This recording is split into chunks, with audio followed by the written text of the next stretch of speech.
নমস্কার বন্ধুরা, আজকে একটা রাতে ভিডিও করছি চেরি গাছের আপডেট নিয়ে। গাছটায় পাতা প্রচুর ছিল, আজকে পুরো পাতা সব কাটিং করে দিয়েছি দুদিন আগে। ভিডিওটা এখনও আমার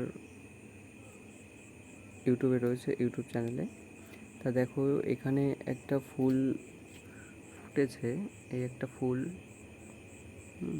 আর এই একটা ফুল রয়েছে, আর সব কটা আগায় করি, সব আগায় করি, এই যে করি, এই যে করি, এই যে করি, সব করি। এই যে এইগুলোই এইগুলোই চলে এসছে, এই যে করি আছে, এইটি, এই যে আছে, সব আগায়, প্রত্যেকটা আগায় করি এসছে।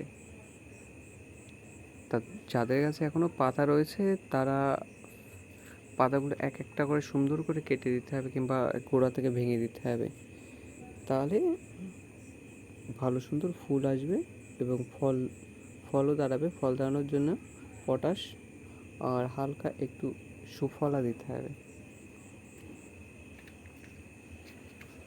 বেশি পরিমাণ না, অন্তত গাছ অনুযায়ী 5 গ্রাম 10 গ্রাম দিলেই হবে। এইগুলো কিছুদিন আগে, পরশুদিন হয়তো পাতাটা ফেলে দিয়েছিলাম, এখানে ওগুলো করি এসে, এই যে করি, এই একটা, এগুলোই আসবে। ফল আসলে ফলের আপডেটটা আমি ঠিক সময় মতো দিয়ে দেবো।